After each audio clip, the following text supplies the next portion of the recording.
आज के मुख्य समाचार।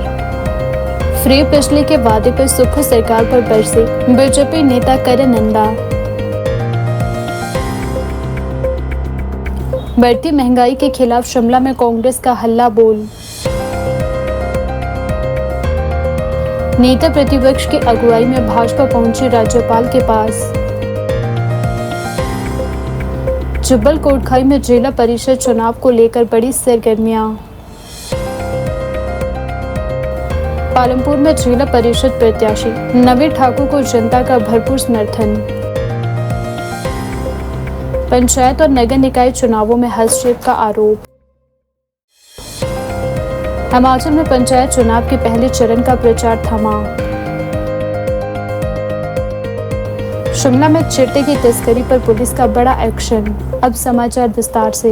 सीएम सुखविंदर सिंह सुक्खू की सरकार द्वारा चुनावों के दौरान किए गए 300 यूनिट बिजली मुफ्त फ्री के वादे को लेकर प्रदेश की राजनीति एक बार फिर गर्मा गई है। भाजपा नेता करे निंदा ने कांग्रेस सरकार पर तीखा हमला बोलते हुए कहा कि जनता से बड़े बड़े वादे करके सत्ता में आई सुक्खू सरकार अपने ही वादों से पीछे हटती दिखाई दे रही है। उन्होंने आरोप लगाया कि कांग्रेस ने चुनावों के समय प्रदेश की जनता को मुफ्त बिजली, रोजगार और आर्थिक राहत के सपने दिखाए थे, लेकिन जमीन पर स्थिति बिल्कुल अलग नजर आ रही है। करे निंदा ने कहा कि कांग्रेस ने विधानसभा चुनाव के दौरान हर परिवार को 300 यूनिट मुफ्त बिजली देने का वादा किया था, लेकिन सरकार बनने के काफी समय बाद भी प्रदेश के लाखों उपभोक्ताओं को इस योजना का लाभ नहीं मिल पाया। उन्होंने कहा कि आज भी आम लोग बढ़ते बिजली बिलों और महंगाई से परेशान हैं। भाजपा नेता ने आरोप लगाया कि सरकार केवल घोषणाएं कर रही है, जबकि जमीनी हकीकत कुछ और ही है। उन्होंने कहा कि प्रदेश की आर्थिक स्थिति को लेकर सरकार लगातार बहाने बना रही है। चुनावों से पहले कांग्रेस नेताओं ने दावा किया था कि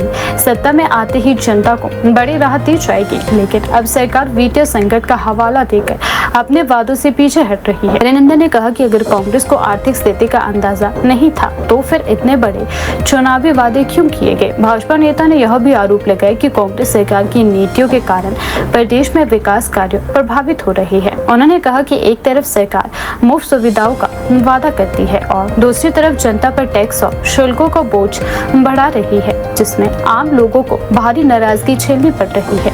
करे निंदा ने दावा किया कि प्रदेश की जनता अब कांग्रेस की कथनी और करनी का फर्क समझ चुकी है। करे निंदा ने कहा कि भाजपा सरकार के समय हिमाचल प्रदेश में 125 यूनिट मुफ्त बिजली की सुविधा प्रभावी ढंग से दी जा रही थी और जनता को योजनाओं का लाभ बिना किसी भेदभाव के मिल रहा था। उन्होंने आरोप लगाया कि वर्तमान सरकार ने पुरानी योजनाओं को कमजोर करने का कार्य किया है और अब नई घोषणाओं को लागू करने में भी असफल साबित हो रही है। उन्होंने मुख्यमंत्री सुखविंदर सिंह सुक्खू से मांग की है कि सरकार जनता के सामने स्पष्ट करे कि 300 यूनिट मुफ्त बिजली का वादा आखिर कब तक पूरा होगा। भाजपा नेता ने कहा कि प्रदेश के लोग जवाब चाहते हैं और सरकार को पारदर्शिता के साथ अपनी स्थिति स्पष्ट करनी चाहिए। करे निंदा ने कहा कि कांग्रेस सरकार की नीतियों से युवाओं, किसानों और मध्यम वर्ग में निराशा बढ़ रही है। उन्होंने दावा किया कि चुनावों के दौरान कांग्रेस ने कई गारंटी दी थी, लेकिन अधिकांश वादे अभी तक पूरे नहीं किए गए। भाजपा नेता ने कहा कि आने वाले समय में जनता कांग्रेस सरकार को इन अधूरे वादों का जवाब जरूर देगी।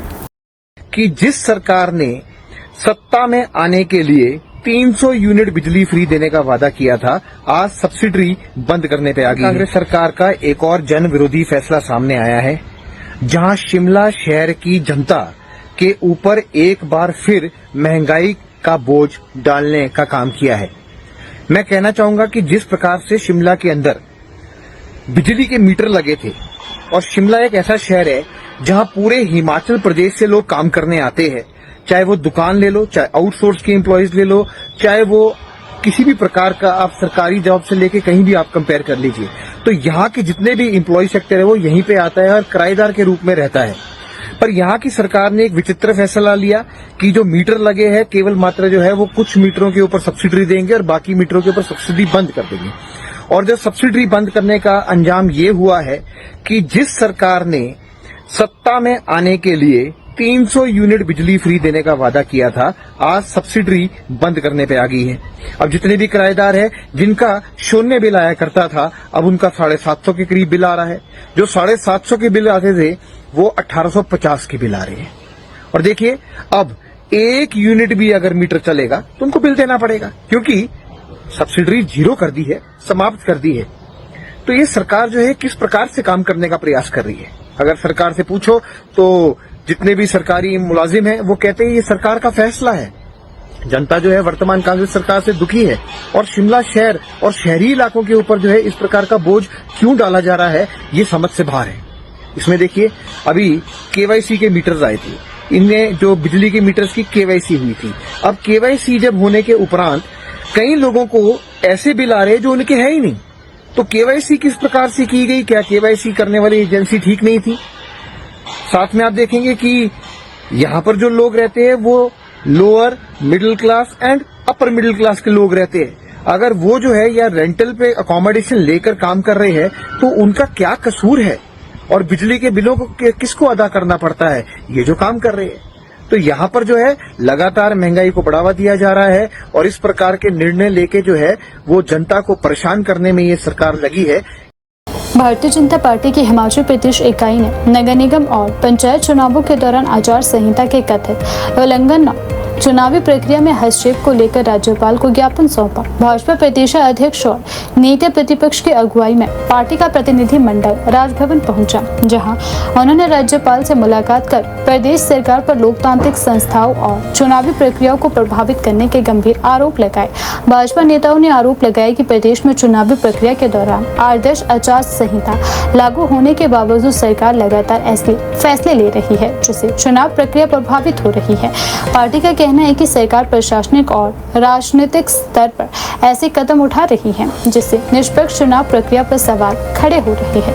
भाजपा ने इसे लोकतांत्रिक मूल्य और संवैधानिक मर्यादाओं के खिलाफ बताया। राज्यपाल को सौंपे गए ज्ञापन में कहा गया कि पंचायत राज संस्थानों और नगर निकायों में चेयरमैन और वाइस चेयरमैन के चुनावों को प्रभावित करने के प्रयास किए गए हैं। ज्ञापन में आरोप लगाया गया कि चुनाव प्रक्रिया के बीच नियमों में बदलाव और निर्वाचित प्रतिनिधियों पर दबाव बनाने जैसी घटनाएं सामने आ रही है। भाजपा नेताओं का कहना है कि यह न केवल जनादेश का अपमान है बल्कि संविधान की भावना के भी विपरीत है। ज्ञापन में हिमाचल प्रदेश हाईकोर्ट में दायर एक याचिका का भी हवाला दिया गया। भाजपा नेताओं ने कहा कि अदालत में भी यह मुद्दा उठाया गया कि चुनावी प्रक्रिया में अनावश्यक हस्तक्षेप लोकतांत्रिक परंपराओं के खिलाफ है। पार्टी का आरोप है कि प्रदेश सरकार चुनाव परिणामों को प्रभावित करने के लिए प्रशासनिक तंत्र का इस्तेमाल कर रही है। राजभवन पहुंचे भाजपा प्रतिनिधि मंडल ने राज्यपाल से मांग की है कि चुनाव प्रक्रिया को पूरी तरह निष्पक्ष और पारदर्शी बनाए रखने के लिए आवश्यक निर्देश जारी किए जाए। डॉक्टर राजीव बिजनल जी की अध्यक्षता में महामहिम राज्यपाल महोदय जी को मिला। हिमाचल प्रदेश में जिस प्रकार से कांग्रेस की सरकार लगातार ऐसे फैसले ले रही है कि जो लोकतंत्र की जो मूल इकाई है उसको कुचल करके रख दिया है। नियम कानून इनके लिए कोई अर्थ नहीं बनता।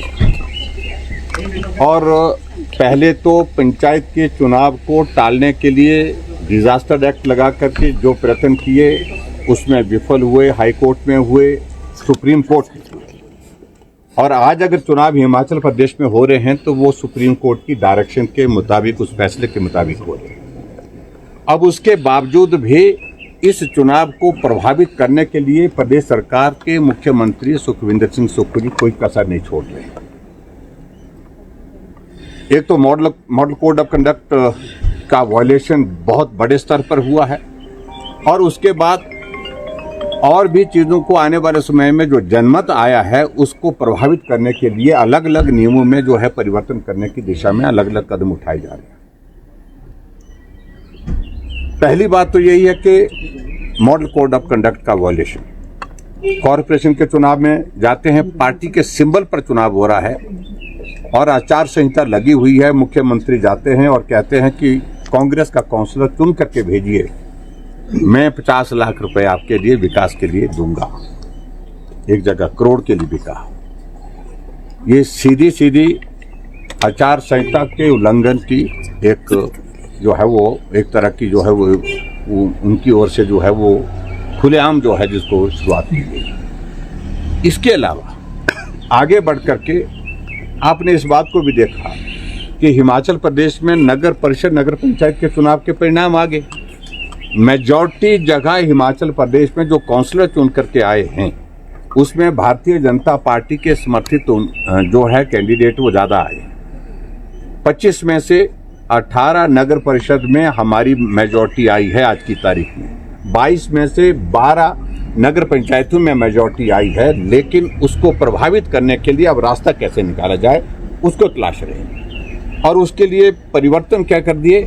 परिवर्तन ये कर दिए कि जो नगर परिषद नगर पंचायत के चुनाव के अध्यक्ष और उपाध्यक्ष के चुनाव की प्रक्रिया होती थी, 7 डेज का नोटिस होता था, उसके बाद ओथ और ओथ के बाद इलेक्शन की प्रोसेस होती थी। उसमें जो टाइम की जो उसमें जो टाइम पीरियड का जो एक उसमें क्लॉज था उसको ओमिट कर दिया, उसको खत्म कर दिया और डिप्टी कमिश्नर को पावर दे करके आने वाले समय में उसमें ये प्रावधान इस तरह का हो जाएगा कि आप 1 महीने के बाद कराओ, 2 महीने के बाद कराओ, 3 महीने के बाद कराओ, 6 महीने के बाद कराओ, यानी कि बड़े स्तर पर हॉर्स ट्रेडिंग होगी और जो चुने हुए जनप्रतिनिधि आए हैं उनको प्रभावित करने की कोशिश करेंगे, उस जनादेश को प्रभावित करने की कोशिश करेंगे।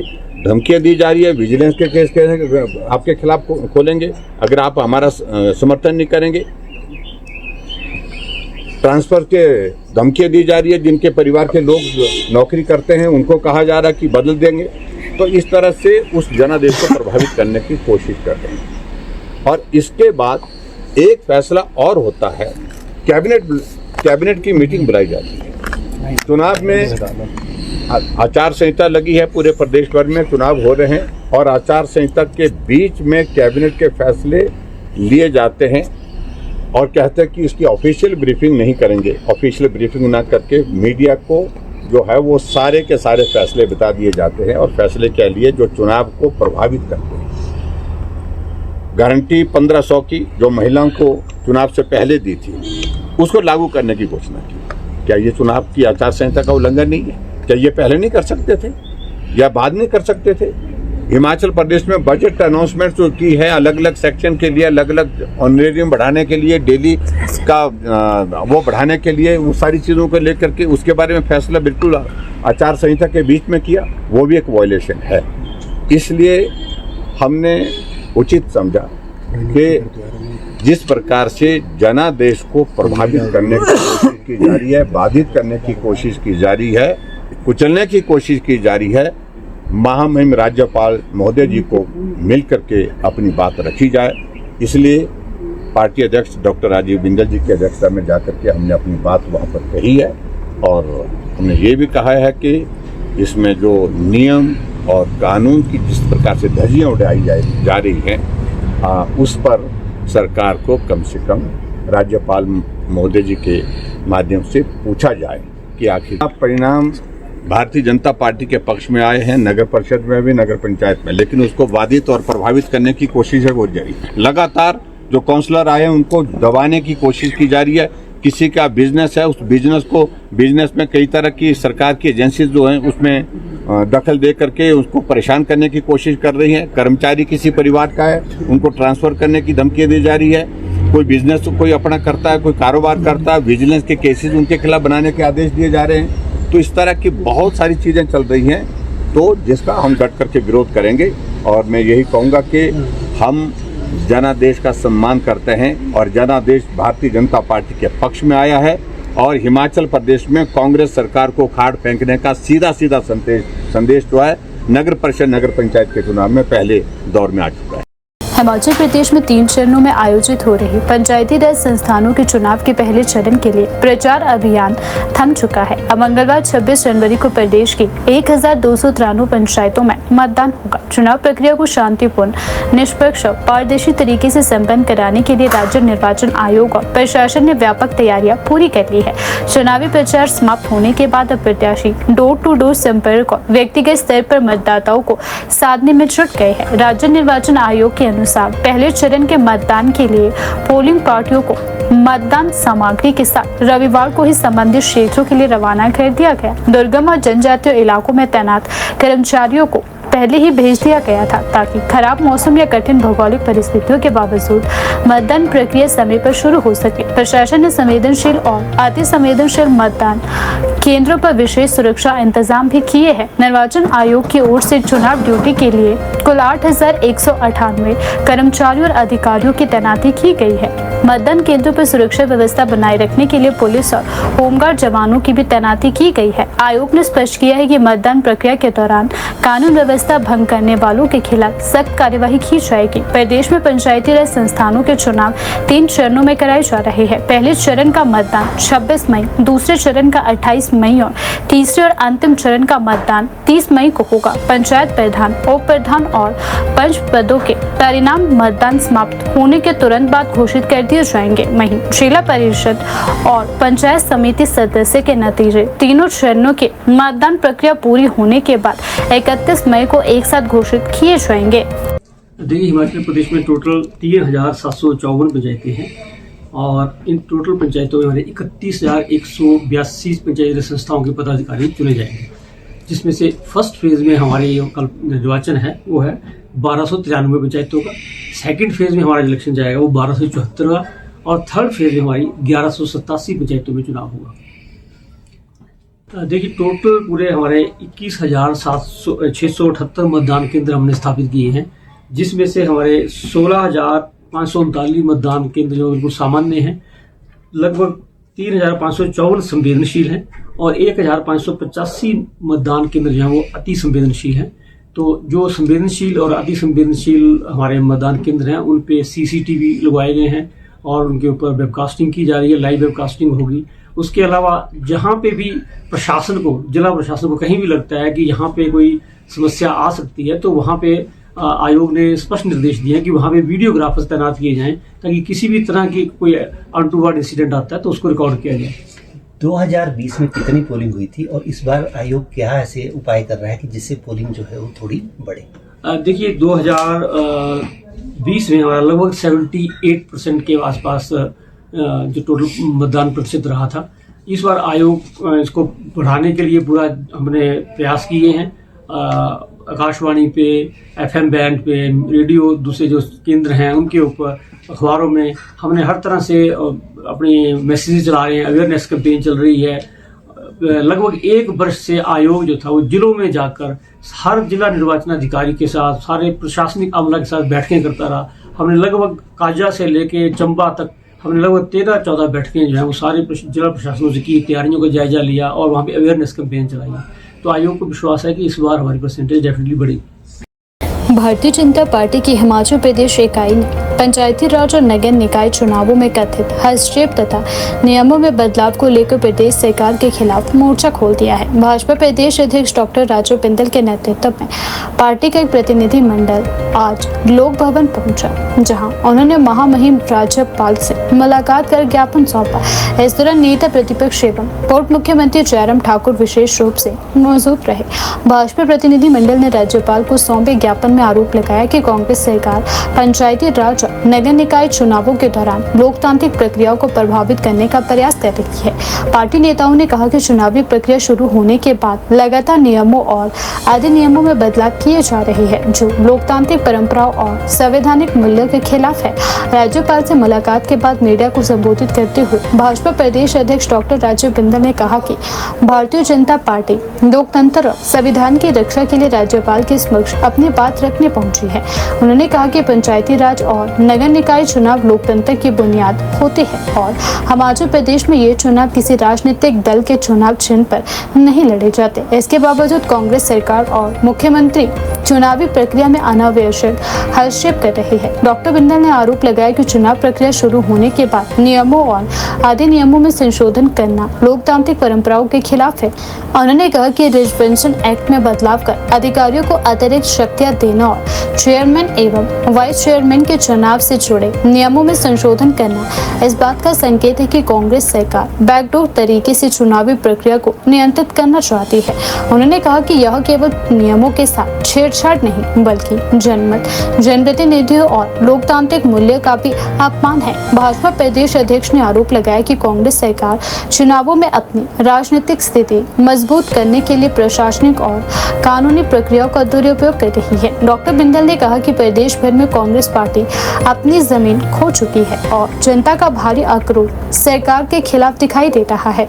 उन्होंने दावा किया कि जिला परिषद चुनावों में कांग्रेस की एक तरफा हार तय है और यही कारण है कि कई स्थानों पर कांग्रेस अपने उम्मीदवार तक घोषित नहीं कर पाई है। भाजपा नेता ने यह कहा कि हार के डर से सरकार चुनावी नियमों को अपने राजनीतिक हितों के अनुसार बदलने की कोशिश कर रही है। उन्होंने कहा कि भारतीय जनता पार्टी लोकतांत्रिक संस्थाओं और संवैधानिक प्रक्रियाओं की रक्षा के लिए मजबूती से खड़ी है और किसी भी कीमत पर लोकतंत्र को कमजोर नहीं होने देगी। भाजपा ने राज्यपाल से पूरे मामले में हस्तक्षेप और निष्पक्ष और पारदर्शी चुनाव सुनिश्चित करने की मांग की है। भाजपा द्वारा राज्यपाल को ज्ञापन सौंपने के बाद प्रदेश की राजनीति में एक बार फिर चुनावी माहौल गर्मा गया है। राजनीतिक जानकारों का मानना है कि पंचायत और नगर निकाय चुनावों को लेकर भाजपा और कांग्रेस के बीच आरोप प्रत्यारोप का दौर आने वाले दिनों में और तेज हो सकता है। फिलहाल अब सभी की नजरें राज्यपाल की प्रतिक्रिया और सरकार के अगले कदमों पर टिकी हुई है। हर प्रकार के नियमों को बदलकर तोड़ मरोड़कर चुनाव को हाईजैक करने का एक षड्यंत्र सरकार के द्वारा किया जा रहा है। उनके जो रूल्स हैं, उन रूल्स को चुनाव शुरू होने के बाद उनके अंदर अमेंडमेंट करना, रिजर्वेशन एक्ट के अंदर अमेंडमेंट करके जिलाधीश महोदय को पावर्स देना और अब चेयरमैन, वाइस चेयरमैन की और इलेक्शन रूल्स के अंदर अमेंडमेंट करके अनलिमिटेड पावर्स जिलाधीश महोदय को देकर, अर्थात पीछे से बैकडोर से कांग्रेस के नेताओं को पावर्स देना, ये सीधा सीधा हॉर्स ट्रेडिंग और जो चुने हुए जनप्रतिनिधि हैं उनकी जन भावनाओं का अपमान करके और चुनाव को हाईजैक करने की कहानी है। वास्तव में कांग्रेस क्योंकि सब तरफ हार रही है और ये जो जिला परिषद की पहली वोटिंग 26 को, दूसरी 28 को और 30 को होगी, इसमें एक तरफा हार कांग्रेस को मिलने वाली है। कांग्रेस ने इसीलिए अपने उम्मीदवारों को नामित भी नहीं किया, कहीं पर भी एक भी उम्मीदवार को कांग्रेस ने नामित नहीं किया है और कारण यही है कि कांग्रेस बुरी तरह से और चुनाव हार रही है। जनता का गुस्सा कांग्रेस को फेस करना पड़ रहा है और अब उसमें से नाक बचाने की कोई तरकीब निकालते हुए संविधान को और रूल्स को तोड़ मरोड़ कर प्रस्तुत कर रहे हैं। इसलिए हमने महामहिम राज्यपाल महोदय के पास अपना विषय रखा है और हम जनता की आवाज बनकर खड़े रहेंगे। जुब्बल कोटखाई क्षेत्र में जिला परिषद चुनाव को लेकर राजनीतिक गतिविधियां तेज हो गई है। विभिन्न प्रत्याशी लगातार ग्रामीण क्षेत्रों का दौरा कर जनता से समर्थन मांग रही है। इसी कड़ी में बेढाल वार्ड से जिला परिषद प्रत्याशी मीनाक्षी ने खड़ा पत्थर क्षेत्र का दौरा कर लोगों से मुलाकात की और अपने पक्ष में समर्थन देने की अपील की। इस दौरान मीनाक्षी ने क्षेत्र के लोगों के साथ बैठकें की और उनके समस्याओं को सुना। उन्होंने कहा कि यदि जनता उन्हें मौका देती है तो वह क्षेत्र के विकास को प्राथमिकता देगी और गाँव के मूलभूत समस्याओं को हल करने का प्रयास किया जाएगा। उन्होंने सड़क, पानी, स्वास्थ्य और शिक्षा जैसी सुविधाओं को मजबूत बनाने की बात कही। खड़ा पत्थर में आयोजित जनसंपर्क अभियान के दौरान स्थानीय लोगों की अच्छी भागीदारी देखने को मिली। ग्रामीणों ने क्षेत्र में लंबे समय से लंबित विकास कार्यों, सड़क सुविधाओं और युवाओं के लिए रोजगार के मुद्दे उठाए। लोगों का कहना है कि पंचायत और जिला स्तर पर विकास योजनाओं को जमीन पर तेजी से लागू करने की जरूरत रहती है। मीनाक्षी ने अपने संबोधन में कहा कि जिला परिषद केवल एक पद नहीं बल्कि जनता की सेवा का माध्यम है। उन्होंने कहा कि ग्रामीण क्षेत्रों की समस्याओं को समझने और उन्हें प्रशासन तक पहुंचाने के लिए जमीनी स्तर पर मजबूत प्रतिनिधित्व जरूरी है। उन्होंने भरोसा दिलाया कि यदि उन्हें जनता का आशीर्वाद मिला तो वह हर गांव तक विकास पहुंचाने का प्रयास करेगी। सबसे पहले मैं मां तुमुरवाली के चरणों में नमन करती हूँ और मैं मीनाक्षी मांजटा आज आप लोगों के बीच में जो बढ़ाल वार्ड से जिला प्रत्याशी के रूप में आई हूँ। तो सबसे पहले तो मैं ये बड़े भाग्य की बात है कि आज एक महिला को ये मौका मिला है। तो इसलिए आज जो मेरी स्थानीय पंचायत है वहाँ की सारी महिला शक्ति भी आज मेरे साथ समर्थन में आई है। तो हमने यहाँ पे आज जो खड़ा पत्थर का बाजार है उस पर अपनी कैंपेन शुरू की है। उसके साथ मेरे बहुत सारे वर्कर्स भी हमारे साथ है, चिली और पराली पंचायत से है। जी जी, हमारे जो है बढ़ाल वार्ड की 14 पंचायतें ऑलमोस्ट कंप्लीट हो चुकी है जी मैम। तो मैं बहुत सारे लोगों के बीच में गई हूँ, बहुत सारी प्रॉब्लम्स भी सुनी है उनकी और बहुत अच्छा समर्थन मिल रहा है। जिस तरह से वो हमारा मान सम्मान बढ़ा रहे हैं, हमारे जी। पहुंचने पे जैसा हमारा स्वागत अभिनंदन कर रहे हैं और जो उनकी बातें हैं, आशीर्वाद लिया है हमने उन सबका, तो बहुत अच्छा हमें समर्थन मिल रहा है, उनका आशीर्वाद मिल। देखिए, जब मैं प्रधान थी तो भी हमने जो ये हमारा कुप्पड़ है ऊपर ना, इसके लिए हमने रोपवे का वो भी हमने इसका सर्वे किया हुआ है, वो भी हमारे लिए बहुत बड़ी बात है। हमारी पंचायत जितनी भी लगती पंचायतें हैं साथ में, उसके लिए भी ये बहुत बड़ी सौगात मिलेगी।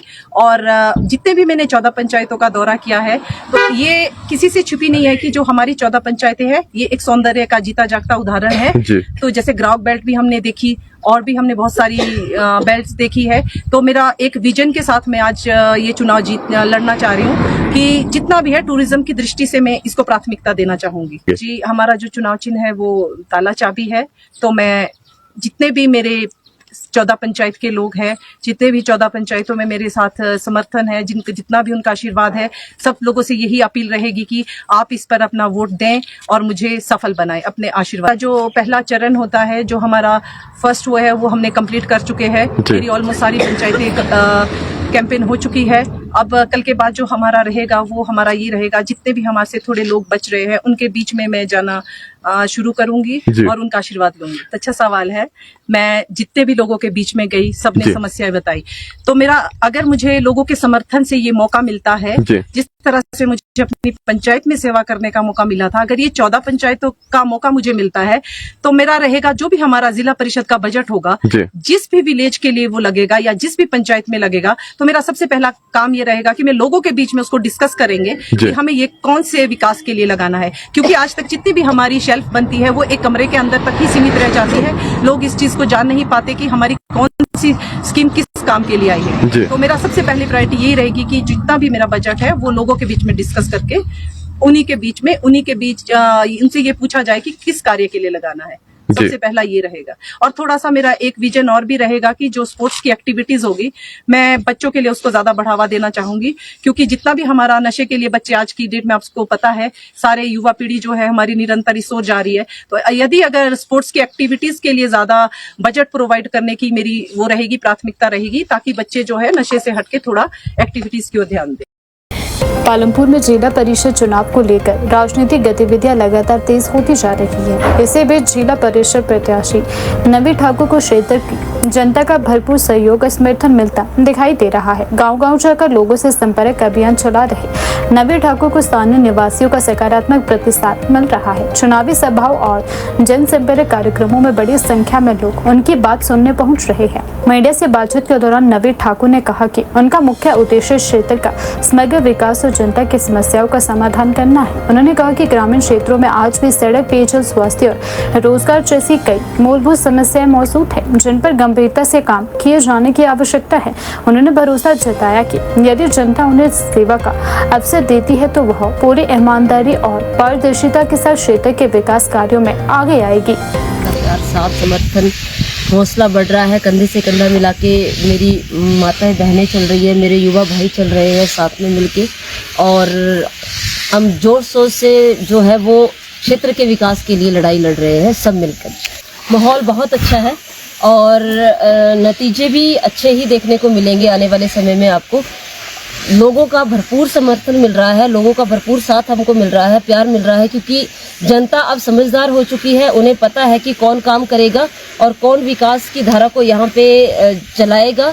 तो अब जनता जो है वो एक तरफ हो चुकी है, अपना मन बना चुकी है पूरी तरह से कि किसको लाना है और किसको जो है वो अपना प्रतिनिधित्व करने का मौका देना और क्षेत्र के विकास के लिए चुनना। पंचायती स्तर पे भाजपा और कांग्रेस कुछ भी नहीं होता है। पंचायती स्तर पे सिर्फ मुद्दों की बात होती है, विकास की बात होती है और क्षेत्र के लोगों की समस्याओं की बात होती है। पंचायत स्तर पे अगर हम भाजपा और कांग्रेस करेंगे तो फिर हमारे जो लोग हैं वो पिछड़ के रह जाते हैं, उनकी जो समस्याएं हैं वो वैसे की वैसे रहती हैं। तो मुझे नहीं लगता है, और ना मैं इस पक्ष में हूँ कि पंचायत स्तर पे भाजपा और कांग्रेस हो। बिल्कुल, अगर भाजपा समर्थित कैंडिडेट दिया है तो वो अपनी तरफ से आ चुके हैं मैदान में, तो आए, उनका भी अधिकार बनता है, चुनाव लड़ रहे हैं परंतु मैं यही निवेदन करूंगी और जनता भी समझदार है कि अगर पार्टीबाजी करेंगे पंचायत स्तर पे तो जनता जो है वो उनको एक्सेप्ट नहीं करेगी, मंजूर नहीं करेगी इस चीज को, क्योंकि लोगों को सिर्फ और सिर्फ धरातल पे काम चाहिए, झूठी बातें नहीं चाहिए, हवाई बातें नहीं चाहिए। धरातल पे काम करने वाला जो प्रतिनिधि है, सेवक है, जनता को आज वही चाहिए। जनता की आवाज खुल के आ रही है जी। अब हम तो इंडिपेंडेंट होके चले हुए हैं, जनता के साथ से चले हैं, जनता के सहारे चले हुए हैं, काम के मुद्दों पे चले हैं। दूसरे जो प्रतिद्वंदी है, अगर आप उनको पूछे तो वो नेताओं के सहारे चले होंगे तो वो देख ले। अगर उनको अब वो नेता का सहारा ले रहे हैं तो क्या गारंटी है वो बाद में नेताओं का सहारा नहीं लेंगे। संगठन है, संगठन अपना काम करे, हम अपना काम कर रहे हैं, हम जनसेवा के लिए आए हैं, हम लोगों के लिए खड़े हैं। वो संगठन की बात करते हैं पंचायती स्तर पे, वो संगठन की बातें करते रहे। हमारा एक ही एम है, एक ही विजन है, लोगों का कार्य विकास और विकास की धारा को जो है वो हमने बहाना है और जनता के काम आना है, क्योंकि जनता सर्वप्रिय है, उससे बढ़कर कुछ भी नहीं। बहुत अच्छा माहौल है और बहुत पॉजिटिविटी के साथ रिस्पांस मिल रहा है। असंख्य लोग हमसे जुड़ रहे हैं, कुछ लोग सामने नहीं आना चाह रहे हैं क्योंकि बहुत सारे लोग दबाव बनाने का प्रयास कर रहे हैं। परंतु मैं देख रहा हूं कि स्वतंत्र भारत में ये पहला एक ऐसा चुनाव है। अभी कल की मैं बात करूं तो मैं ज्वाली की तरफ गया था, कहीं पे भी एक पोस्टर मुझे ऐसा नहीं मिला जहां पे प्रधानमंत्री जी खुद हाथ जोड़कर वार्ड पंच से लेकर जिला परिषद तक का वोट मांग रहे हों। दुख भी होता है, हैरानी भी होती है। आज वर्तमान में पालमपुर विधानसभा क्षेत्र का ये जो वार्ड झिकला है, ये जो नगरी कलुंड 15, यहाँ पे प्रधानमंत्री जी का जो फोटो लगाकर जो वो जिला परिषद के वोट मांगे जा रहे हैं। हम जो चाहते हैं कि राजनीति आप करें, किसी भी दल वाली राजनीति जो करें, परंतु उसका एक स्तर हो, उस स्तर को मेंटेन करके रखें, उस स्तर को गिराएं ना। अब ये जो स्तर लगातार गिर रहा है, तो मैं जो देख पा रहा हूँ कि बहुत सारे लोग जो हैं वो हमसे भी ये पूछ रहे हैं कि आने वाले समय में ये पूछकर वार्ड पंच काम करेगा कि ये कौन सी पार्टी का व्यक्ति है, या ये सोचकर काम करेगा कि ये हमारी जनता है। मैं वो देख रहा हूं और समझ पा रहा हूं कि बहुत सारे लोग जो हैं वो हमसे जुड़ रहे हैं, परंतु सामने इसलिए नहीं आ रहे हैं क्योंकि लोग डराने का प्रयास कर रहे हैं। जो आप संगठन की बात कर रहे हैं, ऐसा संगठन नहीं कर रहा है, कोई व्यक्ति कर रहा होगा, उसके बारे में हम कोई टीका टिप्पणी नहीं करेंगे। हिमाचल प्रदेश की राजधानी शिमला में बढ़ते नशे के कारोबार और डिजिटल माध्यमों से हो रहे पैसों के लेन देन को लेकर पुलिस प्रशासन अब और भी सतर्क हो गया है। शिमला के उपायुक्त कार्यालय में आयोजित एक बैठक के दौरान अतिरिक्त पुलिस अधीक्षक एएसपी अभिषेक ने चिट्टे की तस्करी से जुड़े मामलों पर सख्त रुख अपनाते हुए लोगों को QR कोड के जरिए होने वाले ऑनलाइन भुगतान को लेकर सावधान रहने की अपील की। एएसपी अभिषेक ने कहा कि हाल के दिनों में चिट्टे और अन्य नशीले पदार्थों की तस्करी में डिजिटल पेमेंट प्लेटफॉर्म और QR कोड का इस्तेमाल तेजी से बढ़ा है। कई मामलों में देखा गया है कि लोग बिना पूरी जानकारी के ऑनलाइन भुगतान कर देते हैं, जिसका फायदा अपराधी उठा रहे हैं। उन्होंने कहा कि किसी भी अनजान व्यक्ति को QR कोड स्कैन कर पैसे भेजने से पहले उसकी पूरी जानकारी और पहचान सुनिश्चित करना बेहद जरूरी है। उन्होंने लोगों से अपील करते हुए कहा है कि डिजिटल भुगतान करते समय लापरवाही न बरते। यदि कोई व्यक्ति संदिग्ध तरीके से पैसे मांगता है या बार बार QR कोड के माध्यम से लेन देन करने का दबाव बनाता है तो तुरंत सतर्क रहे। एएसपी अभिषेक ने कहा कि कई बार नशा तस्कर सीधे बैंक लेन देन से बचने के लिए QR कोड और ऑनलाइन वॉलेट का सहारा लेते हैं, जिससे उनकी पहचान छिपी रहती है। पुलिस अधिकारियों ने बताया कि शिमला और आसपास के क्षेत्रों में चिट्टे की तस्करी को रोकने के लिए लगातार अभियान चलाया जा रहा है। पुलिस की टीम में विभिन्न स्थानों पर निगरानी भी बढ़ा रही है और संदिग्ध गतिविधियों पर नजर रखी जा रही है। हाल ही में कई मामलों में पुलिस ने नशा तस्करों को गिरफ्तार कर उनके कब्जे से चिट्टा और अन्य प्रतिबंधित पदार्थ बरामद किए हैं। बैठक के दौरान अधिकारियों ने इस बात पर भी चिंता जताई कि युवा वर्ग तेजी से नशे के जाल में फंसता जा रहा है। पुलिस प्रशासन ने अभिभावकों से अपील की है कि वे अपने बच्चों की गतिविधियों पर नजर रखें और किसी भी संदिग्ध गतिविधि की जानकारी तुरंत पुलिस को दें। एएसपी अभिषेक ने कहा कि नशे के खिलाफ लड़ाई केवल पुलिस की जिम्मेदारी नहीं बल्कि समाज की सामूहिक जिम्मेदारी है। उन्होंने कहा कि साइबर और डिजिटल माध्यमों का इस्तेमाल अपराधी लगातार नए तरीकों से कर रहे हैं, इसीलिए लोगों को तकनीकी रूप से जागरूक होना बेहद जरूरी रहता है। ऑनलाइन भुगतान करते समय मोबाइल नंबर, बैंक डिटेल और QR कोड की पूरी जांच करना जरूरी है। पुलिस ने यह भी कहा कि यदि किसी व्यक्ति को ऑनलाइन ठगी या संदिग्ध लेन देन का संदेह हो तो तुरंत साइबर हेल्पलाइन या स्थानीय पुलिस से संपर्क करें। जिसमें 2 मुकदमों में पुलिस द्वारा बैकवर्ड लिंकेज में कार्रवाई करते हुए बाहरी राज्यों से 3 मुख्य चिट्टा सप्लायर सरगनाओं की गिरफ्तारी की गई है।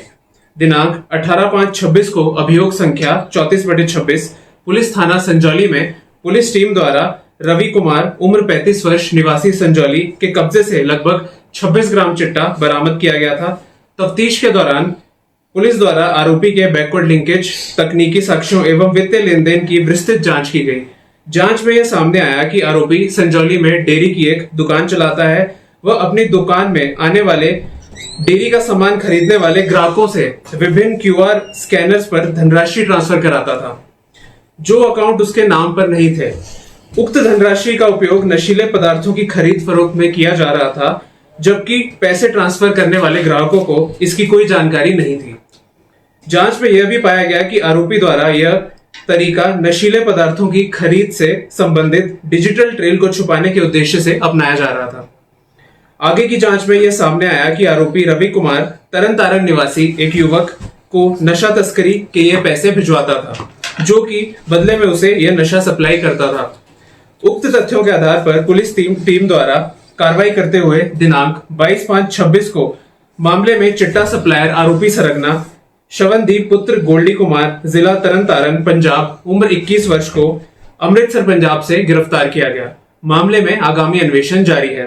इसी क्रम में अभियोग संख्या 91/26 दिनांक 18/5/26 पुलिस थाना बालूगंज में बालूगंज की टीम के द्वारा कार्रवाई करते हुए जय सिंगला निवासी सोलन, उम्र 23 वर्ष के कब्जे से 14 ग्राम चिट्टा बरामद किया गया था। उक्त आरोपी को गिरफ्तार कर इसका पुलिस रिमांड हासिल किया गया। बैकवर्ड लिंकेजेस और सप्लाई चेन का पता लगाने के लिए आरोपी से गहनता से पूछताछ की गई। डिजिटल साक्ष्यों तथा बैंक रिकॉर्ड का विश्लेषण किया गया। डिजिटल साक्ष्यों तथा बैंक रिकॉर्ड का विश्लेषण तथा आरोपियों से पूछताछ करने पर पाया गया कि नशे की इस खेप का सप्लायर मोगा का अमृतपाल नामक व्यक्ति है, जो इस नेटवर्क को हरियाणा के कुलदीप के साथ चला रहा था, जो अमृतपाल के लिए चिट्टे की डिलीवरी करता था। आरोपी अमृतपाल अपने साथी कुलदीप के बैंक खातों में पैसों का भुगतान भी करवा रहा था। आरोपी जय सिंगला अमृतपाल के साथ इंस्टाग्राम के माध्यम से चिट्टे की जो खरीद है उसके बारे में संपर्क करता रहता था। जांच में अब तक आरोपियों के बीच लाखों का लेन देन पाया गया है। इसी क्रम में मामले में आगामी कार्रवाई करते हुए दिनांक 25 मई 2026 को मुख्य सरगना सप्लायर आरोपी अमृतपाल पुत्र श्री जगतार सिंह निवासी जिला मोगा व उम्र 22 साल तथा नेटवर्क हैंडलर सरगना आरोपी कुलदीप सिंह पुत्र श्री करमचंद निवासी अंबाला हरियाणा व उम्र 34 वर्ष को पुलिस थाना बालूगंज शिमला की टीम द्वारा क्रमशः मोगा पंजाब व अमरावती पिंजौर से गिरफ्तार किया गया। मामले में आगामी अन्वेषण जारी है। जिला पुलिस शिमला द्वारा 2026 में नशा तस्करों के विरुद्ध चलाए जा रहे अभियान के अंतर्गत अब तक NDPS एक्ट के अंतर्गत 134 मामले दर्ज किए गए हैं, जिसमें 286 आरोपियों को गिरफ्तार किया गया है। पुलिस द्वारा मामलों की गहन जांच एवं बैकवर्ड लिंकेज के माध्यम से अब तक 42 ड्रग सप्लायरों को गिरफ्तार किया गया है, जो 2025 की तुलना में 10 गुना ज्यादा है, तथा 32 नशा तस्करी के अंतरराज्यीय व अंतरराष्ट्रीय नेटवर्क्स को ध्वस्त किया गया है, जो 2025 में यह कार्रवाई ना के बराबर थी। यह आंकड़े दर्शाते हैं कि जिला पुलिस शिमला अब केवल स्थानीय स्तर पर गिरफ्तारी तक सीमित न रहकर नशे की सप्लाई चेन, संगठित तस्करी नेटवर्क तथा मूल स्रोतों तक पहुंचकर प्रभावी एवं संगठित कार्रवाई कर रही है। धन्यवाद। अभी 2 गिरफ्तारी हुई, 2 अलग अलग मामलों में, या 3 गिरफ्तारी हुई? जी, एक मामले में 1 गिरफ्तारी हुई है और दूसरे मामले में 2 गिरफ्तारियां हुई। तो क्या इन मामलों में या जो अभी तक आपने बड़े बड़े मामले जिनका जिक्र आपने किया इस वर्ष, उसमें फाइनेंशियल इन्वेस्टिगेशन कितने मामलों में हुई है और उसमें किस तरह की सफलता हाथ लगी है? जी, फाइनेंशियल इन्वेस्टिगेशन भी कई मामलों में जारी है, जिसकी डिटेल मैं जल्दी ही आपके साथ शेयर करने वाला हूँ। इस मामले में भी होगी फाइनेंशियल इन्वेस्टिगेशन? हमारी ये प्राथमिकता है कि जो भी ये सप्लायर्स हैं, जो भी इन्होंने नशे की तस्करी से धन एकत्रित कर रखा है, प्रॉपर्टी एकत्रित कर रखी है, उसकी फाइनेंशियल इन्वेस्टिगेशन हर एक केस में हम करेंगे और कर भी रहे हैं। देश भर में लगातार बढ़ रही महंगाई, पेट्रोल डीजल की कीमतों में हो रही बढ़ोतरी और रोजमर्रा की वस्तुओं के महंगे होते दामों को लेकर कांग्रेस ने सोमवार को जोरदार विरोध प्रदर्शन किया। हिमाचल प्रदेश की राजधानी शिमला समेत प्रदेश के सभी जिला मुख्यालयों में कांग्रेस कार्यकर्ताओं ने धरना प्रदर्शन कर केंद्र सरकार के खिलाफ जमकर नारेबाजी की। कांग्रेस नेताओं ने आरोप लगाया कि लगातार बढ़ती महंगाई ने आम आदमी की कमर तोड़ दी है, लेकिन केंद्र सरकार जनता को राहत देने में पूरी तरह विफल साबित हो रही है। शिमला में आयोजित प्रदर्शन में कांग्रेस नेताओं, कार्यकर्ताओं, महिला कांग्रेस, युवा कांग्रेस के सदस्यों ने बड़ी संख्या में भाग लिया। प्रदर्शनकारियों ने हाथों में तख्तियां और बैनर लेकर केंद्र सरकार के खिलाफ जमकर नारेबाजी की। कांग्रेस नेताओं ने कहा कि पेट्रोल और डीजल के दाम लगातार बढ़ रहे हैं, जिसका सीधा असर आम जनता पर पड़ रहा है। उन्होंने आरोप लगाया कि केंद्र सरकार जनता से टैक्स के जरिए भारी वसूली कर रही है, जबकि आम आदमी महंगाई की मार झेलने को मजबूर है। धरने को संबोधित करते हुए कांग्रेस नेताओं ने कहा कि बीते कुछ दिनों में पेट्रोल और डीजल के दामों में कई बार बढ़ोतरी की गई, जिसके कारण परिवहन महंगा हो गया है और खाद्य पदार्थों सहित रोजमर्रा की वस्तुओं की कीमतों में लगातार इजाफा भी हुआ है। उन्होंने कहा कि रसोई गैस सिलेंडर, खाद्य तेल, दालें और अन्य आवश्यक वस्तुएं पहले ही आम लोगों की पहुंच से बाहर होती जा रही है। ऐसे में ईंधन की कीमतों में बढ़ोतरी ने लोगों की मुश्किलों को और बढ़ा दिया है। कांग्रेस नेताओं ने कहा कि महंगाई का सबसे ज्यादा असर मध्यम वर्ग, मजदूरों, किसानों और छोटे कारोबारियों पर पड़ रहा है। टैक्सी चालक, ट्रांसपोर्ट और छोटे व्यापारी लगातार बढ़ती लागत से परेशान हैं। बावजूद इसके सरकार केवल बड़े बड़े दावे कर रही है, जबकि जमीनी स्तर पर लोगों को किसी प्रकार की राहत नहीं मिल रही है। केंद्र सरकार से पेट्रोल डीजल पर लगने वाले टैक्स में कटौती करने और बढ़ती महंगाई पर तत्काल नियंत्रण करने की मांग की है। प्रदर्शनकारियों ने कहा कि यदि सरकार ने जल्द जनता को राहत नहीं दी तो कांग्रेस आने वाले दिनों में आंदोलन को और तेज करेगी। कांग्रेस नेताओं ने चेतावनी देते हुए कहा है कि महंगाई के मुद्दे पर पार्टी गांव-गांव और शहर-शहर जाकर लोगों को जागरूक करेगी और केंद्र सरकार की नीतियों के खिलाफ आवाज को बुलंद करेगी। धरना प्रदर्शन के दौरान कई कांग्रेस नेताओं ने केंद्र सरकार की आर्थिक नीतियों पर भी सवाल उठाए। उनका कहना है कि लगातार बढ़ती महंगाई के कारण लोगों की बचत खत्म होती जा रही है और घरेलू बजट पूरी तरह से बिगड़ चुका है। उन्होंने कहा कि बेरोजगारी और महंगाई के दोहरे संकट ने युवाओं और गरीब परिवारों की परेशानी बढ़ा दी है।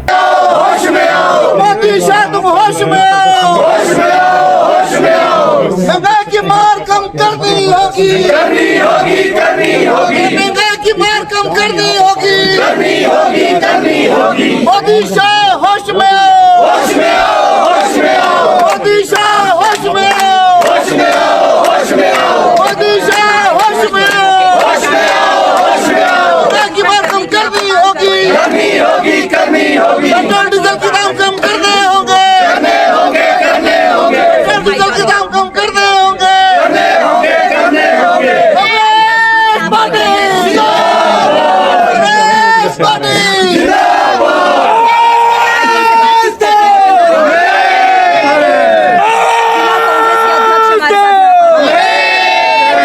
करने वाले को फर्क नहीं है। इसकी सीधी सीधी मार जो है हमारी रसोई तक है, क्योंकि हिमाचल कोई एक उत्पादक स्टेट नहीं है। यहाँ जो भी आ रहा है दूसरे राज्यों से आ रहा है, तो इसकी जो सीधी सीधी मार है आम जनता पे पड़ रही है। इससे पूर्व भी ऐसे क्राइसिस आए जब 2008 में केंद्र में कांग्रेस की सरकार थी, यूपीए गवर्नमेंट थी, तब भी ऐसे रेट बढ़े थे।